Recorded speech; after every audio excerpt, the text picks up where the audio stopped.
Binghamton, New York is located near the Pennsylvania border in the state's southern tier. It's considered the cultural center of the triple cities of Binghamton, Endicott, and Johnson City. As of 2020, these three Broome County cities have a combined population of 250,000 people. In 1911, IBM was founded in Endicott just across the Susquehanna River. Binghamton was the home to industrialist John Rockefeller, former New York Yankees manager Billy Martin, and comedians David and Amy Sedaris. In addition, it was the home of the victim in today's story, Cheri and Lindsey. Cheri was born on June 6, 1971 to parents Dave Lindsey, a sergeant in charge of the Binghamton Special Investigations Unit, and Jeannie Lindsey, a homemaker. Cheri had 3 siblings and was described as an adorable, short-haired brunette child with big blue eyes. Cheri enjoyed playing softball, and she also enjoyed playing the clarinet in the school orchestra. She was particularly fond of board games, especially Monopoly and Life, and her favorite movie was E.T. In her free time, Cheri volunteered in the neonatal unit of Wilson Memorial Hospital. She also volunteered with the Junior Auxiliary of the American Legion.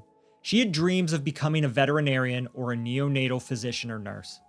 When Cheri was 12, she was a 7th grader at East Middle School, boasting excellent grades and perfect attendance. She worked part-time on a paper route for the Press Republican newspaper. Cheri was attempting to raise money to give her teacher a baby shower. Her 36-house route spanned the immediate area near her home on Mulberry Street. Customers described Cheri as being very punctual. One neighbor claimed you could predict the exact second your paper would show up. Cheri held the job for a little more than a month. In addition to delivering newspapers, she was responsible for collecting the money the subscribers owed. She collected subscription money on Mondays, which required her to go to customers' front doors and ask. Even though Binghamton was considered a very safe area, Cheri's mother accompanied her on those Monday afternoons. However, on Monday, March 26, Jeannie elected to stay home to cook. After all, Cheri would only be gone a short while. She left home around 3:30 p.m. and planned to return home by 4:30 to talk with her boyfriend on the phone. In any event, she would arrive hours before dinner. But 4:30 came and went, and Cheri did not come back. Her boyfriend called, but Cheri was not home to answer the phone. Jeannie paced the floor in anticipation of her daughter's arrival, trying to squash any feelings of distress. But she gave in and called Dave at the police station. Dave rallied fellow officers to be on the lookout for Cheri.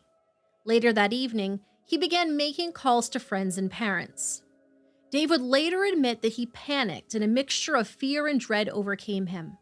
However, he never let his family see his worry. Dave and his fellow officers combed the streets throughout the night in search of Cheri, but she was nowhere to be found. The police stopped cars on Sturgis and DeForest streets, which was part of Cheri's paper route. There, they provided Cheri's description. She weighed about 70 pounds and had blue eyes and light brown hair. Cheri was last seen wearing white Nike sneakers, blue jeans, and a maroon coat. One of Cheri's friends waved to her that Monday afternoon as she drove by, but didn't find it odd that Cheri was alone. The last reported sighting of Cheri was around 5 p.m. that day. Investigators interviewed all of Cheri's customers, many of whom allowed them to search their homes. Still, there was no sign of the little girl. The police retraced Cheri's steps the best they could, but they could not locate the missing 12-year-old. The police implemented the loop system, a precursor to the Amber Alert, which allowed them to reach all the police departments in the area to search for Cheri Lindsey. This vast search included city police, off-duty officers, firefighters, state and county police, and police dogs. Troopers also surveyed the area in the skies via helicopter. But still, the police had no luck locating Cheri, but Jeannie provided them with something that was not quite a lead, but more of a hunch. She remembered a man who lived just 7 blocks away who seemed suspicious to her. She recalled that he looked at her strangely. Jeannie told the police, if you are going to find her, she's going to be at Wales' house. With no viable leads or suspects discovered during the first 30 hours of the investigation, the police followed up on Jeannie's gut feeling. James was a quiet man who lived a quiet life and maintained a low profile. He simply blended into the background.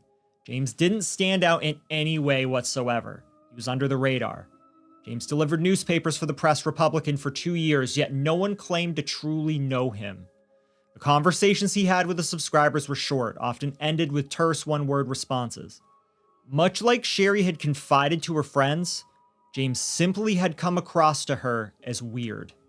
Sarah Gillen, a reporter for the Evening Press, interviewed residents on James Wales Street.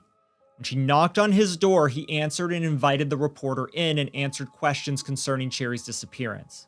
The Binghamton police visited James Wales at his home on Sturgis Street on March 27th. James had a short rap sheet consisting of misdemeanors such as criminal trespass and suspicion of drunk driving. According to Police Chief James Butler, Wales wasn't on our radar. His name didn't jump out. But the more that they learned about James Wales, the more he looked like a suspect to them. They discovered that while he lived in Norwich, New York, the Shenango County Department of Social Services investigated him for the SA of a young boy. When James moved, his case was transferred to Broome County Social Services. However, no follow-up was done and no charges were ever filed against him.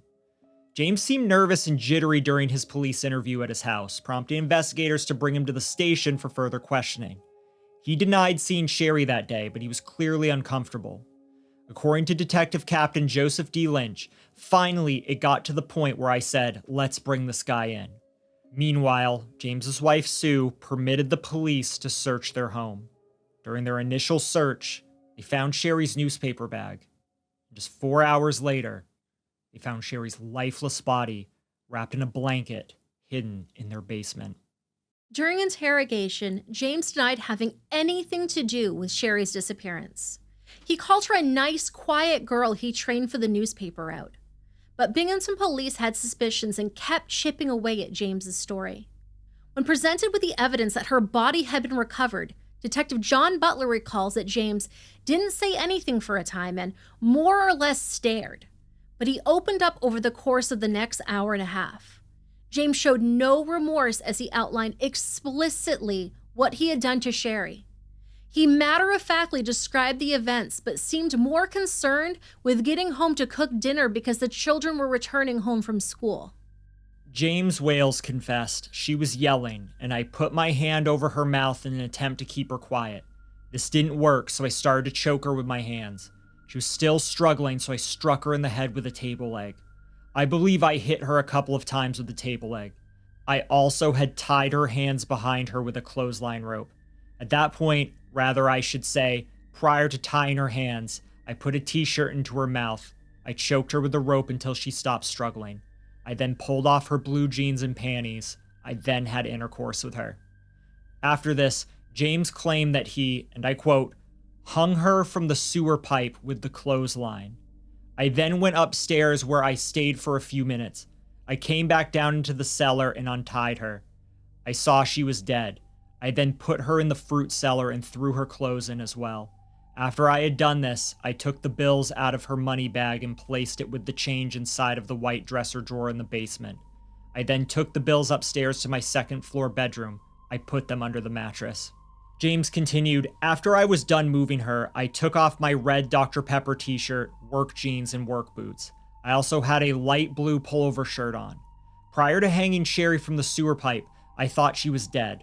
I hung her from the pipe because I wanted to make sure. Now, if this quote sounds weird, almost hard to believe, almost sounds like an AI wrote it a little bit, let me be clear. This is exactly what he said, word for word. He relayed this information matter-of-factly without a shred of guilt for this horrific act he committed. 35-year-old James Wales acted as her trainer for the newspaper delivery job. Cheri disclosed to her mother that James made her uncomfortable. She described him as creepy to Jeannie and weird to her friends. James was leaving the Press Republican and was directed to teach her the delivery job. He lived on 6.5 Sturgis Street, which was along Cheri's route. It will become important later in our story that James' upbringing and family life was filled with violence. At 18, he joined the U.S. Army and served 6 years before receiving an honorable discharge in 1972. He returned to Endicott and married his third wife, Sue Ellen Wales. He fathered 2 children and lived a pretty typical life. James worked as a maintenance mechanic at IBM for 17 years. He lost his job in 1983 because he struggled with alcohol and drug addiction. James's life went into utter collapse. In addition to his addiction issues, he developed paranoid and delusional thoughts. James was a ticking time bomb. Now you might be asking yourself, how exactly did Cheri come into James's clutches? Was she grabbed on the street during her route, or did James pull her inside while she was at the door? Well, evidence shows that she was not dragged inside the house. She actually seemed to have entered the house willingly. Likely she was comforted when James's 11-year-old stepson, Brian Westlake, greeted her at the door. This boy was just a year younger than her and was someone she recognized from East Middle School. The boy called for James to come to the door to see Cheri before he ran back up the stairs to his room, not having any clue about what was going to happen. As we mentioned before, James was teaching Cheri his route. Police believe that these things combined were what could have led to Cheri letting her guard down. The evidence piled up against James Wales. The money he took from her bag was found beneath his mattress, just as he had told police. They also found bloodstains on the floor and wall in the corner of the basement and on the sewer pipe from which she was hung. Her partially clothed body was discovered beneath a blue blanket, along with her jeans and a newspaper bag. A shirt covered her face. Her newspaper collection book was found stuffed inside a drawer. It became apparent that James had targeted Cheri. Before Cheri started working on the route, he didn't have a subscription to the newspaper. He opted to subscribe after Cheri began her deliveries along that route. While training her, James became fixated on her. Sadly, he got his chance to get her alone. James Wales would soon find himself before a Broome County grand jury. On April 6, 1984, the grand jury indicted him on 3 counts of second-degree murder, 2 counts of first-degree SA, 1 count of second-degree SA, and 1 count of first-degree assault. James was whisked away to the Broome County Jail to await trial. James could not afford an attorney, hence, he was represented by Thomas J. Fox, a public defender. His attorney was unable to secure bail for his client. Public Defender Fox also argued during a pretrial hearing that his client would not be able to get a fair trial in Broome County and requested a change of venue because of the case's notoriety. At his arraignment, James entered a plea of not guilty by reason of mental disease or defect, essentially the insanity plea, to Broome County Judge Robert Coutant. Just that year, then-Governor Mario Cuomo signed the bill into law that shifted the burden of proof in the insanity plea to the defense from the prosecution. The defense would now have to prove to the jury that James was unable to tell right from wrong, whereas just months before, prosecutors would have to prove a defendant sane. Judge Coutant ordered the hearings closed to prevent the media from further sensationalizing the trial. The defense was already having difficulty seating a jury that felt it could be impartial. During the first hour of jury selection, 16 jurors admitted that they could not be unbiased. The trial date was set for July 30th, 1984, although it would take until October 18th of the same year for the 6-man, 6-woman jury to be seated. At long last, the essay and murder trial of James Wales would begin. District Attorney Patrick Matthews laid out the state's case for the prosecution. The case was about as open and shut as it gets. District Attorney Matthews outlined the physical evidence, including Cheri Lindsey's blood on the table legs, the rope used to strangle and hang her, and autopsy results that proved Cheri had been essayed. He showed the jury the confession detailing the evidence found in James's home. He further detailed James's lack of remorse for the crime. Public Defender Fox called Dr. R. David Kissinger, a psychiatrist, as an expert witness. Dr. Kissinger testified that he believed James Wales suffered from intermittent explosive disorder, or IED. IED is a relatively common behavioral disorder characterized by outbursts of anger and violence that affects around 200,000 people in the United States alone. With IED, the doctor explained, James would have had a failure to resist an impulse, drive, and temptation to perform some act that is harmful to himself or others. Dr. Kissinger continued, the act may or may not be premeditated. After his session with James, he theorized that James believed that he was attacking his biological mother during the assault on Cheri Lindsey, and that James, during his IED state, would be operating from his subconscious, where he could not consider the consequences of his actions. Public Defender Fox brought both of James's ex-wives to the stand to testify for the defense. They both admitted to being essayed and DV'd by James and spoke of his violent temper. In truth, this was likely a very grave mistake on behalf of the defense. District Attorney Matthews dissected these statements, highlighting that James had essayed before and he would do it again. He also stated that it was inconceivable that James would equate a 12-year-old girl with his mother. Furthermore, he argued that if James believed there were no consequences for what he had done, then he would not have hidden her body. An autopsy revealed blunt force trauma and manual strangulation, as well as evidence that her wrists had been bound. Her cause of death was ruled asphyxiation, and she had been essayed before her death. It was estimated that it could have taken her 30 minutes to succumb to her hanging. We can only imagine how terrifying the last half hour of her life must have been. Thomas Walsh, the forensic scientist who examined the scene, solidified the prosecution's claim that the killing happened in the far corner of the basement. Cheri's hair and blood were found only in the basement. It is believed that James Wales threw Cheri down the basement staircase before strangling her with the laundry line and essaying her. After this heinous act and hanging her in the basement just to make sure she was dead. To top it off, James' own 11-year-old stepson, Brian Westlake, would testify against him. Brian recalled hearing screams. He confided in a classmate that he believed that James had hurt Cheri. The trial ended on October 30th, 1984, after an 11-day trial. The jury never saw the crime scene photos of Cheri, with the ligature marks on her neck and her torn shirt exposing her chest, as Judge Couton agreed with the defense that the pictures would be too inflammatory. These images, he ruled, could outweigh any other verdict the jury could reach.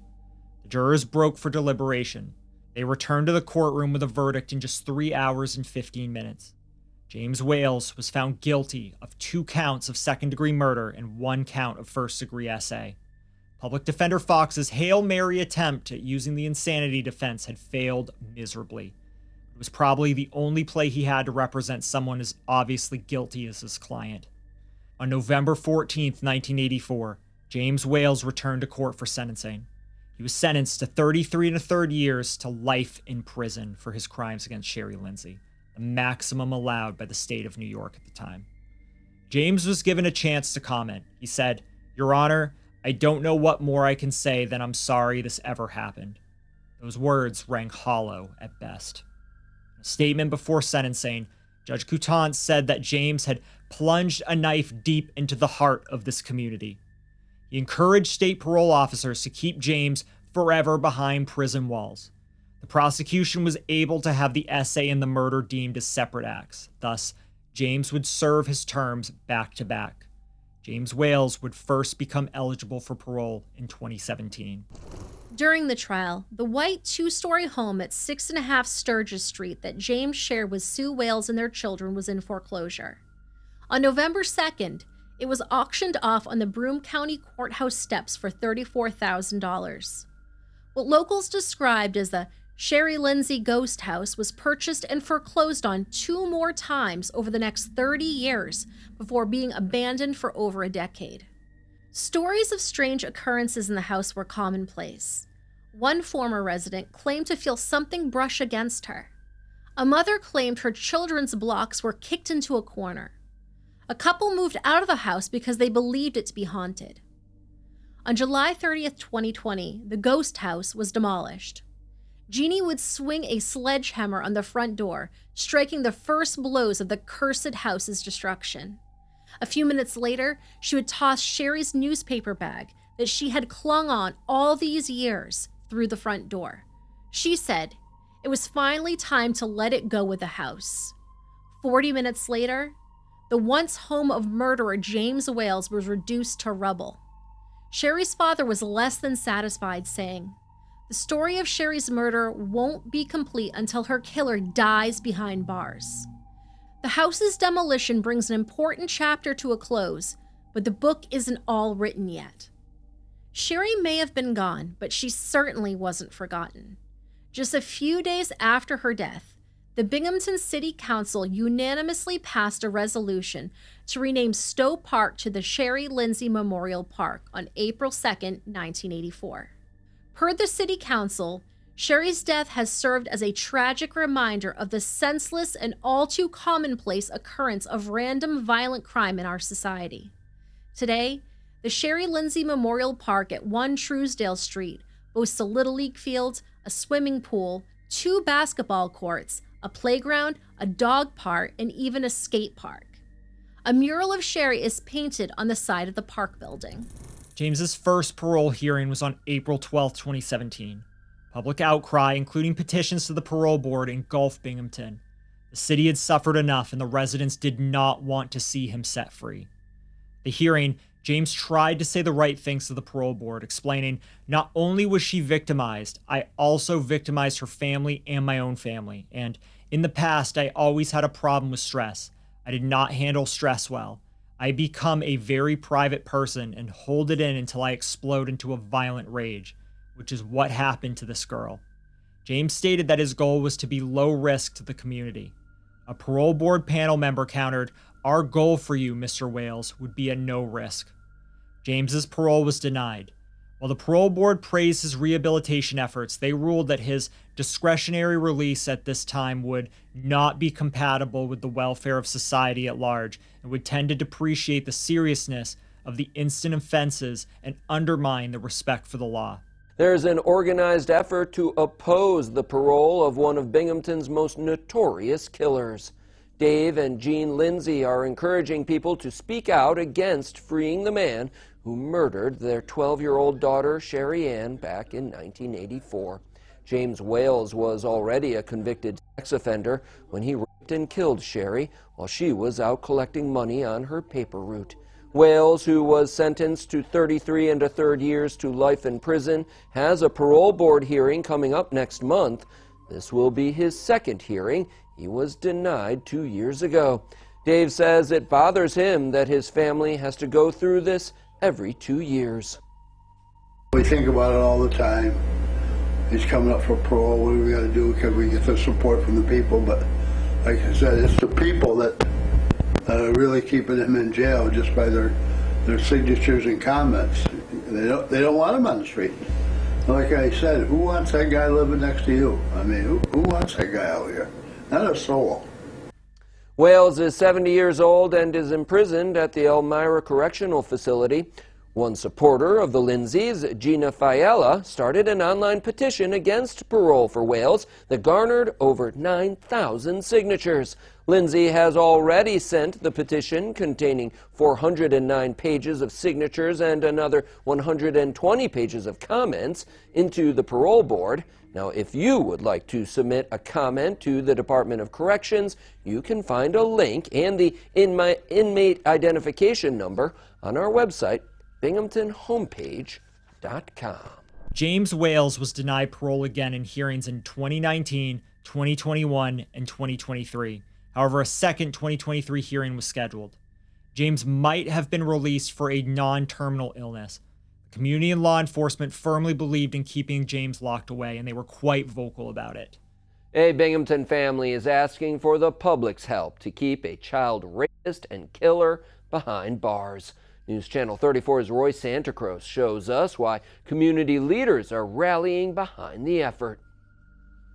In 1984, James Wales was convicted for the rape and murder of 12-year-old Cheri Lindsey and sentenced to 33 years to life in prison.